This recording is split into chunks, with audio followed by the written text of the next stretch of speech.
Happy 2024, everyone! What, this isn't the news you wanted to hear kicking off the new year? Rock had a wild year last year. Not all of it was good. Most of it was just weird, chaotic. But 2024 already kicking us while we're down. We have word that Rage Against the Machine is essentially and virtually done. Brad Wilk, drummer of Rage Against the Machine and Audioslave, posted this on Instagram. I know a lot of people are waiting for us to announce new tour dates for all the canceled RATM shows. I don't want to string people or myself along any farther, so while there has been some communication that this may be happening in the future, I want to let you know that RATM, Tim, Zack, Tom, and I will not be touring or playing live again. I'm sorry for those of you who have been waiting for this to happen. I really wish it was. Postponement and canceled tour dates are what he's referring to was the reunion tour in 2022. Summer. They kicked off the arena tour in Chicago, Illinois, the United Center. I was there as a photographer working it. This was the show where he got hurt at roughly the fifth song, because I was there for the fourth song in front of the stage. As of now, this is all we have to go off of. And it actually does make sense considering we've had very little Rage Against the Machine news over the past year plus. The biggest noteworthy thing we've had from Rage was only 1/4 of the band showing up for the Rock and Roll Hall of Fame. That's appropriate, however, because the Rock and Roll Hall of Fame is the Rock and Roll Hall of Fame. Are you really going to show up the entire band there? However, Tom Morello did make a speech. My name is Tom Morello, and I'm 1/4 of Rage Against the Machine.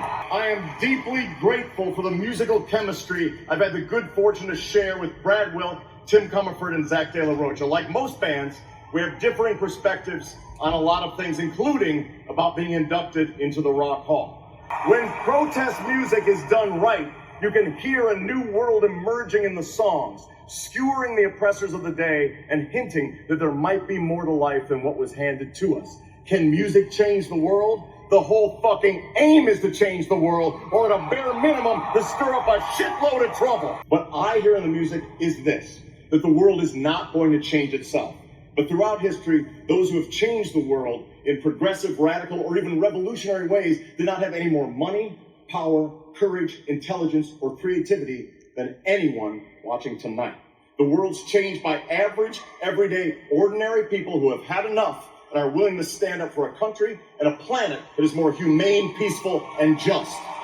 Fans often ask, but what can I do? Well, let's start with these three things. 1, dream big and don't settle. 2, aim for the world you really want without compromise or apology. And 3, don't wait for us. Rage is not here, but you are. The job we set out to do is not over. Now you're the ones that must testify. If you're a human being, stand up for your planet before it's too late.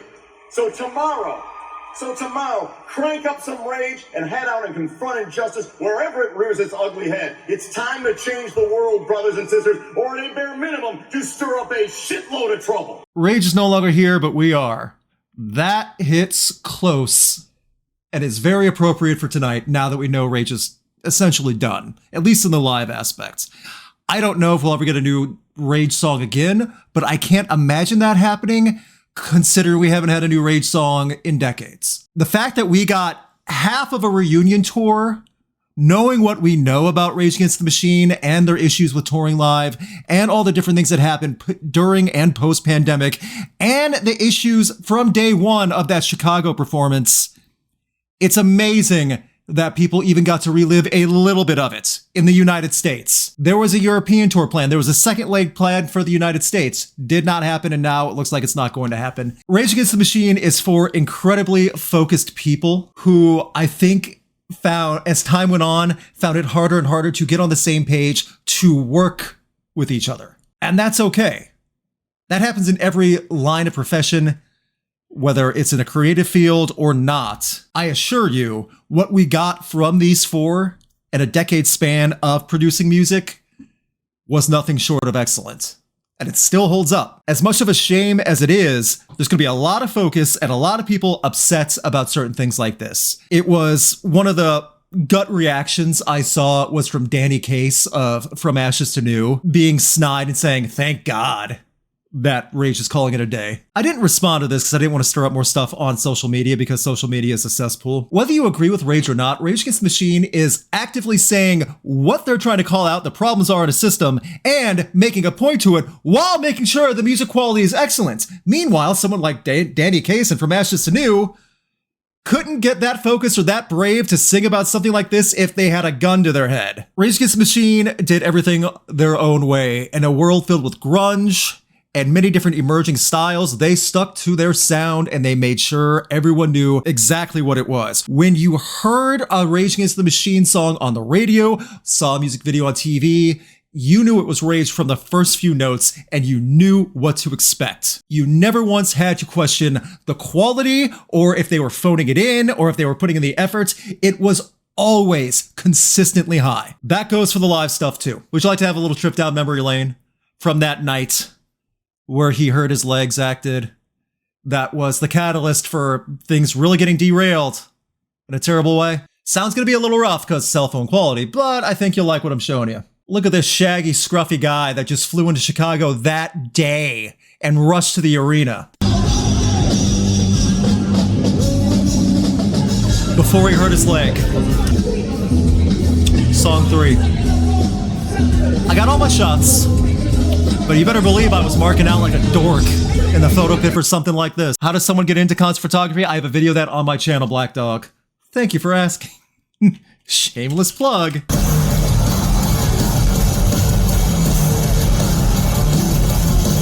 And yes, everyone was standing the entire performance.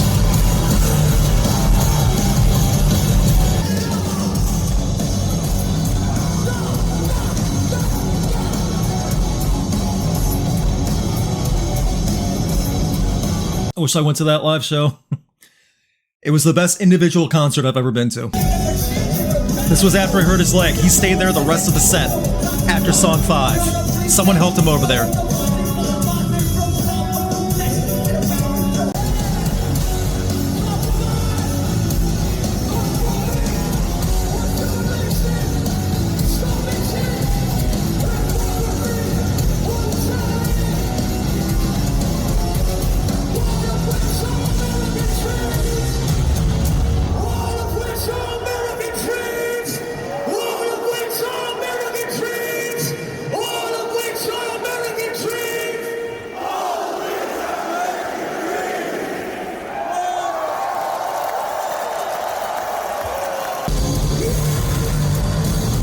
Last 2 songs of the evening.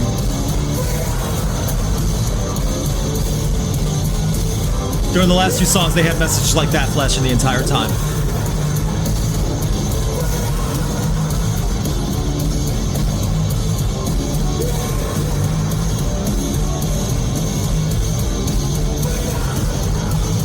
And my favorite, the one I uploaded to socials and to YouTube.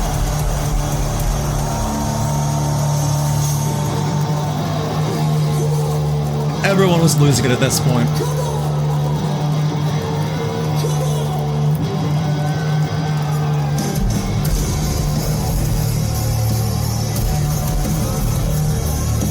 You see, I'll leave this on a screenshot right here. There's also been a lot of people saying for years, Rage now fights for the machine.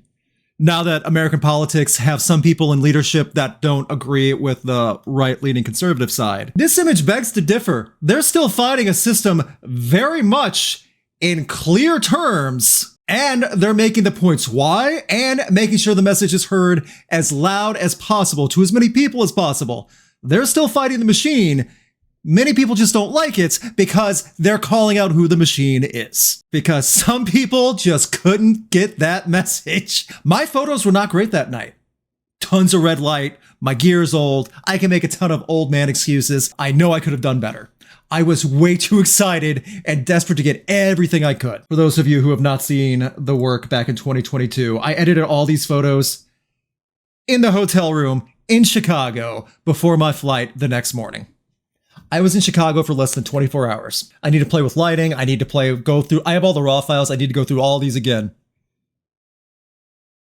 But it was so good.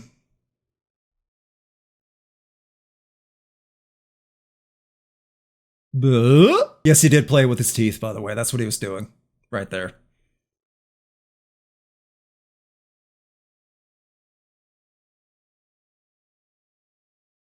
Tom the Flamingo.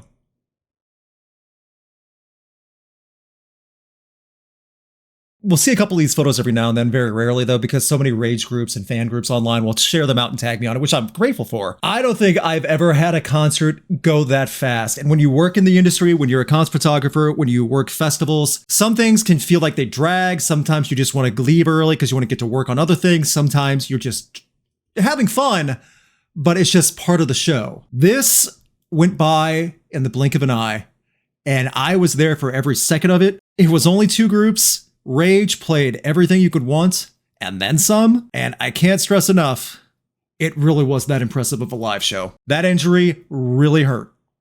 But it hurt everyone involved, not just Zack. Zack hurt the worst, though.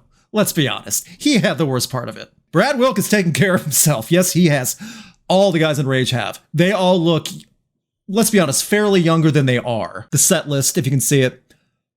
Bomb Track, People of the Sun, Bulls on Parade, Bullet in the Head, Testify with Revolver intro, Tire Me, Wake Up, Guerrilla Radio, Down Rodeo, Know Your Enemy, Calm Like a Bomb, Sleep Now in the Fire, War Within a Breath, The Ghost of Tom Joad, Freedom, ending with Killing in the Name. What we have here for the confirmed and rescheduled, we now know we can just kind of ignore a lot of that. A lot of you had some good thoughts in the chat while this was going on, and it hurts because we're seeing the end of a group and we don't know all the details yet. However, this has happened before. When Zack left in 99-2000, right before the Covers album came out. If Rage is truly done, there is no more touring. That's fine.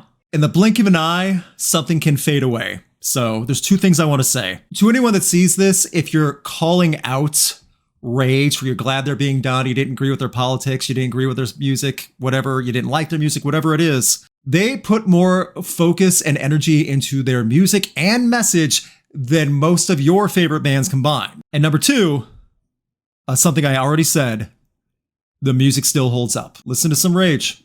Go back to the self-title. Listen to the quality in the mixing and production, not just the ability and creativity from Tom and Zack's vocals and everything. Really listen to the quality of how that was engineered and made. That early in the 90s, sometimes things just can't work out. And it's unfortunate that 2024 kicks us off in the exact opposite direction we wanted to go. Best case scenario right now, all 4 of these musicians have something planned, whether in groups or individually, in music or not. Whatever it is, I hope they really put in that focus and energy into another project heading into what will be an interesting year, because these are the type of people we need that energy and message from.